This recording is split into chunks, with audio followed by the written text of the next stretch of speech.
হাই ছাত্ৰ ছাত্ৰী আৰু বন্ধু বান্ধৱীসকল, আশা কৰোঁ তোমালোক সকলোৱে ভাল। আজি তোমালোকৰ কাৰণে মই এটা বিশেষ ভিডিঅ' লৈ আহিছোঁ। কোণৰ জোৰ, পেয়াৰ্ছ অফ এংগেলছ, অৰ্থাৎ পেয়াৰ্ছ অফ এংগেলছৰ বিষয়ে আজি আমি শিকিম। ভিডিঅ'খন বিশেষকৈ LP আৰু UP লেভেলৰ ল'ৰা ছোৱালীৰ কাৰণে যুগুত কৰা হৈছে। তো আহক আমি ভিডিঅ'টো আৰম্ভ কৰোঁ। আমি এতিয়া আলোচনা কৰিম সন্নিহিত কোণৰ বিষয়ে। সন্নিহিত কোণ আৰু কিছুমান কোণ আছে, যেনেকুৱা পূৰক কোণ, সম্পূৰক কোণ, ৰৈখিক জোৰ কোণ।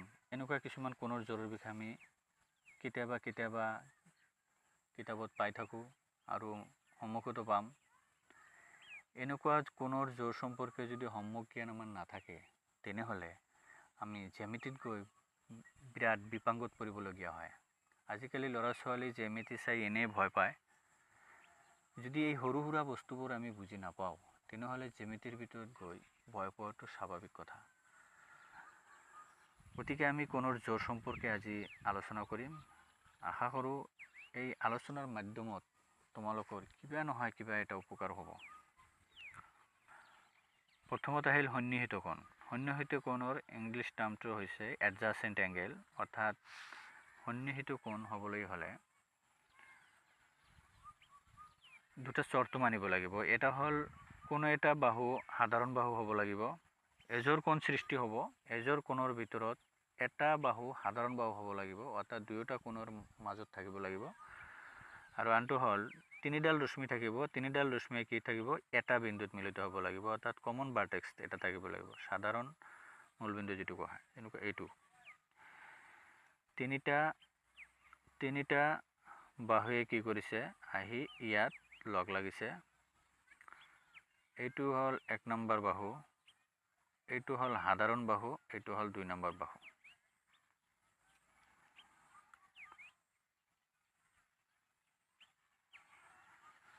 তো সন্নিহিত কোণৰ বিষয়ে এইটোৱে আটাইতকৈ মূল কথা হ'ল ইয়াৰ এটা সাধাৰণ বাহু থাকিব লাগিব আৰু দুফালে দুটা কোণ সৃষ্টি হ'ব লাগিব। যেনেকুৱা ধৰা হ'ল এইটো এটা কোণ, ইয়াত মাজত এটা কি থাকিব? হেৰি থাকিব, বাহু এটা থাকিব। এই বাহুতে কি কৰিব? আমাক দুটা কোণৰ সৃষ্টি কৰিব। এইটো হ'ল সন্নিহিত কোণ। অৰ্থাৎ সন্নিহিত কোণৰ এটা ভাৰ্টেক্সত থাকিব লাগিব, এটা শীৰ্ষবিন্দু, তিনিটা ৰশ্মি মিলিত হ'ব লাগিব। এয়ে কি আমাৰ সন্নিহিত কোণ। নেক্সটত আহিল পূৰক কোণ, কমপ্লিমেণ্টাৰী এংগেল। পূৰক কোণটো এইটো আৰু সহজ, শুনিবলৈ যেন যদিও কঠিন লাগে। আমি জ্যামিতি আগতেই কৈছোঁ, জ্যামিতিৰ আমি সৰু সুৰা বস্তুবোৰ নজনাৰ বাবে বা সৰু সুৰা বস্তুৰ বিষয়ে আমাৰ ক্লিয়াৰ কনচেপশ্যন নথকাৰ কাৰণে আমাৰ কি হয়? জ্যামিতিলৈ ভয় আহি যায়। তো যি কি নহওক, পূৰক কোণ হৈছে ইয়াতে দুটা কোণ থাকিব, কিন্তু দুটা কোণৰ যোগফল 90 ডিগ্ৰী হ'ব লাগিব। যেনেকুৱা এডজাচেণ্ট এংগেলৰ ভিতৰত সন্নিহিত কোণত আমি পালোঁ যে শীৰ্ষবিন্দু এটা হ'ব লাগিব তিনিটা বাহুৰে, কিন্তু ইয়াত শীৰ্ষবিন্দু এটা নহ'বও পাৰে। যেনেকুৱা ইয়াত আছে, এইটো সন্নিহিত কোণৰ নিচিনাই হৈছে প্ৰায়। যেনেকুৱা ইয়াত আছে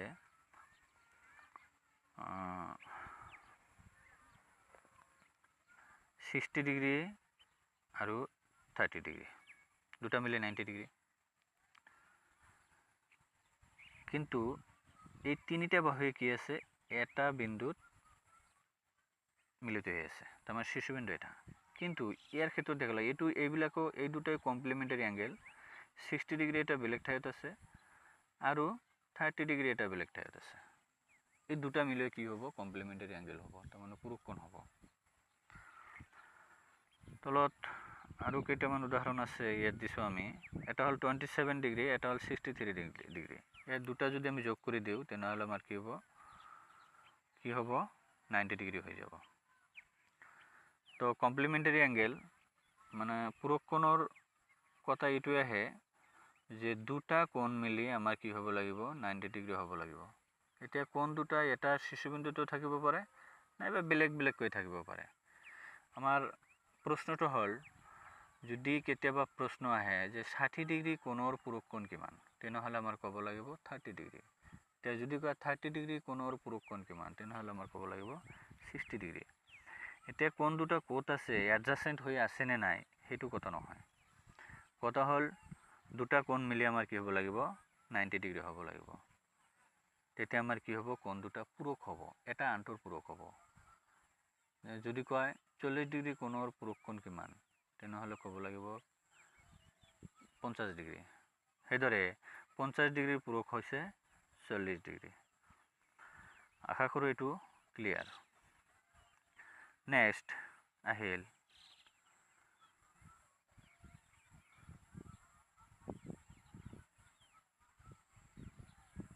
সম্পূৰক কোণ।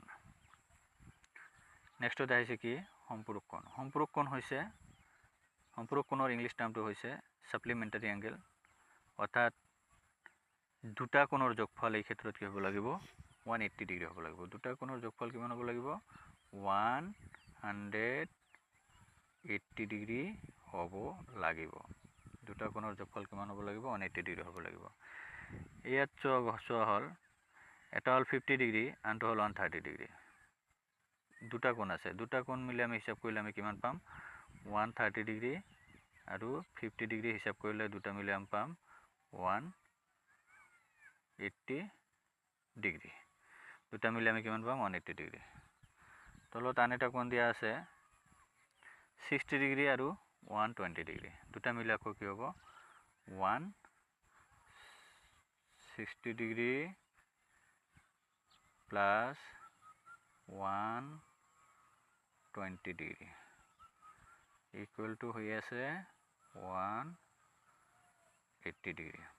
এইটো আপোনালোকে চাওক, দুটা কোণ বেলেগ বেলেগকৈ বেলেগ ঠাইত দিয়া আছে, এইটো বেলেগ ঠাইত আছে, এইটো বেলেগ ঠাইত আছে। তো দুটা মিলি 180 ডিগ্ৰী হৈছে, গতিকে এটা আনটোৰ সম্পূৰক হ'ব। ইয়াত প্ৰশ্ন হ'ব পাৰে যে 60 ডিগ্ৰী কোণৰ সম্পূৰক কিমান, তেনেহ'লে ক'ব লাগিব 120 ডিগ্ৰী। 120 ডিগ্ৰী কোণৰ সম্পূৰক হৈছে 60 ডিগ্ৰী, তাৰমানে দুটা কোণ মিলি আমাৰ 180 ডিগ্ৰী হ'লেই হ'ল। এতিয়া কোণ দুটা সন্নিহিতৰ নিচিনা এটা বিন্দুত হ'ব পাৰে, নহ'ব পাৰে, এইটো ডাঙৰ কথা নহয়। মাত্ৰ দুটা কোণ মিলি আমাৰ 180 ডিগ্ৰী হ'লেই হ'ল। নেক্সট ৰৈখিক জোৰ কোণ, লিনিয়াৰ পেয়াৰ্স অফ এংগেল।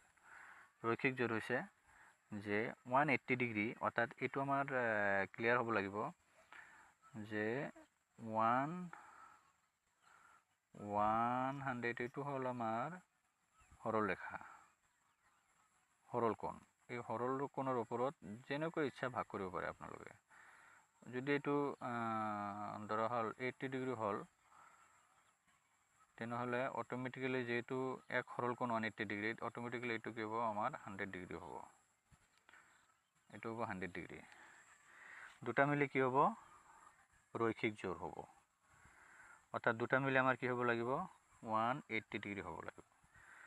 যদি কোনো এটা বিন্দুত, এইটো এডজাসেণ্ট এংগেলৰ নিচিনা, যদি কোনো এটা বিন্দুত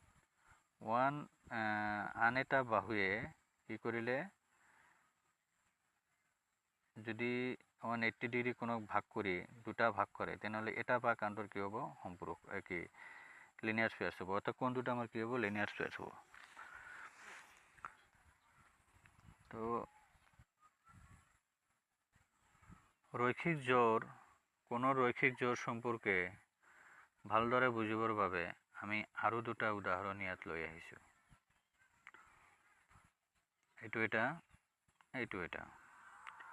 অৰ্থাৎ ইয়াত দেখা গ'ল এটা ৰেখাৰ ওপৰত দুটা কোণ আছে, এটা হ'ল 119 ডিগ্ৰী আৰু আনটো হৈছে কিমান, 61 ডিগ্ৰী। এতিয়া এই দুটা মিলি আমাৰ কি হ'ব, 180 ডিগ্ৰী হ'ব। ইয়াতে এটা 145 ডিগ্ৰী, এটা 35 ডিগ্ৰী, দুটা মিলি 180 ডিগ্ৰী হ'ব। কিন্তু এটা কি আছে, এটা ৰেখাৰ ওপৰত আছে, অৰ্থাৎ সৰল ৰেখা, সৰলৰেখাপথ আছে, গতিকে এইটো কি হ'ব, এটা আনটোৰ ৰৈখিক জোৰ। এই কোণ দুটাক ৰৈখিক জোৰ বুলি কোৱা হয়। Thanks for watching my videos.